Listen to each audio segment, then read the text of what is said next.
तो अब आपको मैं लेके चलता हूँ अगले स्टेज पे। सेकेंड स्टेज आती है, अब दोनों को कंपेयर करके चलते हैं। पहला आपने स्टेज देखा सिगमंड फ्रॉइड का और आपने डॉक्टर एरिक एरिक्सन का। दोनों ने इन्होंने कहा कि psycho sexual activity developmental activities होती हैं पहले, उन्होंने कहा नहीं साइको सोशल डेवलपमेंट भी साथ में होता है। सेकेंड जो बात आती है कि सिगमंड फ्रॉइड साहब ने कहा कि नेक्स्ट जो स्टेज है बच्चे के लिए that is the anal development of personality.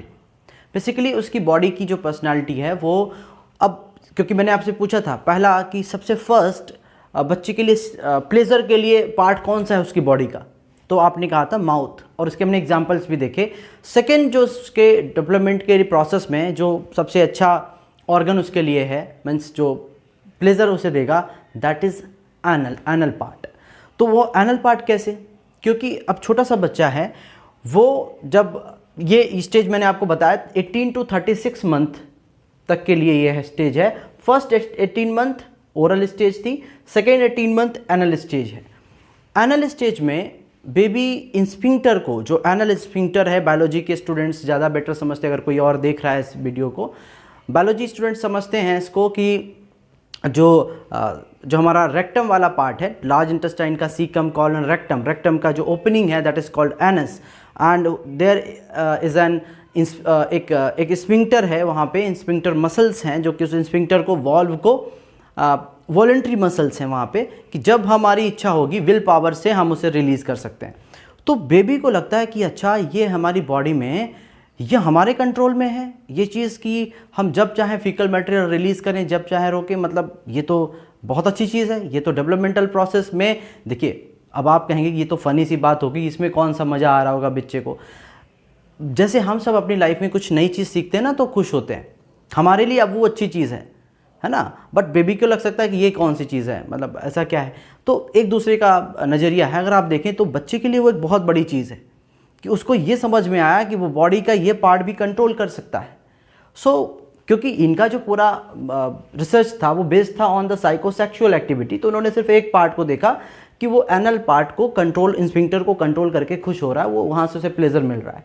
But जो एरिक साहब थे सेम टाइम पे क्या कह रहे थे कि ठीक है, वो उस समय ये तो कर रहा था कि एनल पार्ट को कंट्रोल कर रहा है, बच्चा मूव करने लगता है, क्योंकि 6 मंथ का बेबी शुरुआत में मूव नहीं कर पा रहा था। इस स्टेज में जो ट्रस्ट का स्टेज था इसमें मूव नहीं कर रहा था, उसमें ये सीखा कि ट्रस्ट करना या मिसट्रस्ट है, ये डेवलपमेंट हुआ।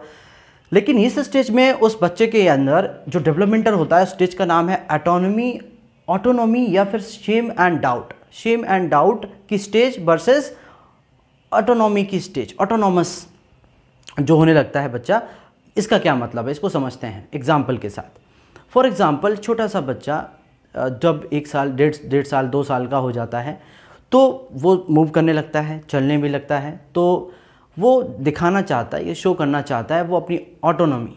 जैसे आपने देखा होगा, कभी छोटे बच्चे से बात करिए, इस एज ग्रुप के बच्चे से, उससे कहिए बेटा बैठ जाओ, नहीं बैठेगा, नो, है ना। कहता ना द फेवरेट वर्ड जो बच्चा अपने बड़ों से बोलना पसंद करता है इस स्टेज में, दैट इज़ नो, नहीं।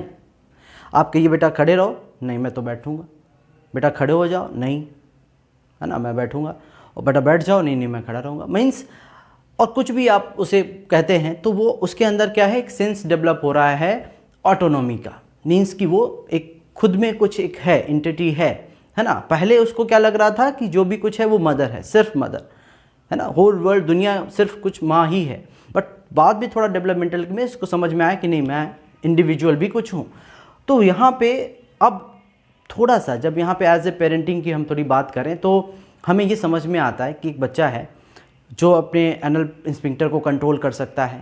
अब इस समय हम टॉयलेट ट्रेनिंग स्टार्ट कर देते हैं बच्चे की, और ऐसे में कई बार कुछ पेरेंट्स बहुत हार्श हो जाते हैं, बहुत ज़्यादा ही उसमें इन्वॉल्व हो जाते हैं कि नहीं इसको तो ऐसे ही करना है, इसको ऐसे ही करना है, अब बड़े हो रहे हो अब ऐसा करना है। बच्चे को कई बार हमें टॉलरेट भी करना है, और कई बार हमें उसे उसकी जो इनोसेंट है ना बहुत ज़्यादा अभी तो कई बार हमें उसको ऑब्ज़र्व भी करना है, उसके साथ फर्म भी रहना है, बट टॉलरेट भी करना है। तो ऐसी कंडीशन में क्या करना है, फॉर एग्जांपल ये शेम एंड डाउट का कंडीशन कैसे अराइज होता है, इसको समझते हैं। जैसे एक बच्चा था वो उस टाइम पे नहीं चाहता था कि आपने टॉयलेट ट्रेनिंग स्टार्ट कर दी और बहुत ज़्यादा आप उसके हो गए कि नहीं आपको ऐसे करना है वैसे करना है। तो किसी टाइम पे ऐसा हो सकता है कि बेबी नहीं चाहता कि वो फीकल मटेरियल रिलीज़ हो और वो हो जाता है उस टाइम। तो वैसे ही उसके, क्योंकि वो ऑटोनॉमी उसके अंदर डेवलप हो रही है, तो वो अभी भी उसके अंदर लग रहा है उसको, वो शेम एंड डाउट में है, शेम उसे हो रही है, था ना। तब तक क्या किया एज ए पेरेंट आपने उसको, किसी ने पेरेंट ने बहुत ज़्यादा उसको डांट दिया, उसको पीट दिया थोड़ा सा, अब उसको और ज़्यादा शेम डाउट हो जाएगा। तो ये जो है, ये आपको लगता है कि बच्चा तो भूल जाएगा, बड़ा हो जाएगा, लेकिन ये उसके सबकॉन्शियस माइंड में ये फीलिंग वहाँ पड़ी रह जाएगी और वो पूरी लाइफ अपनी शेम एंड डाउट को लेके चलता रहेगा। लोग होता ना, बड़ा हो जाता है बच्चा, 9th में है, 10th में है, 11th में है, बात करने से डरता है, टीचर से क्वेश्चन नहीं क्लास में पूछ पा रहा है, अपने से बड़ों से सही से बात नहीं कर पा रहा है। ये उसी स्टेज में डेवलपमेंटल प्रोसेस का प्रॉब्लम है ना। तो ये इस तरीके से, वीडियो थोड़ा लंबा ना हो इसलिए मैं यहाँ पे इसको स्टॉप करूँगा। So thank you everyone, we will meet in next class. Thank you.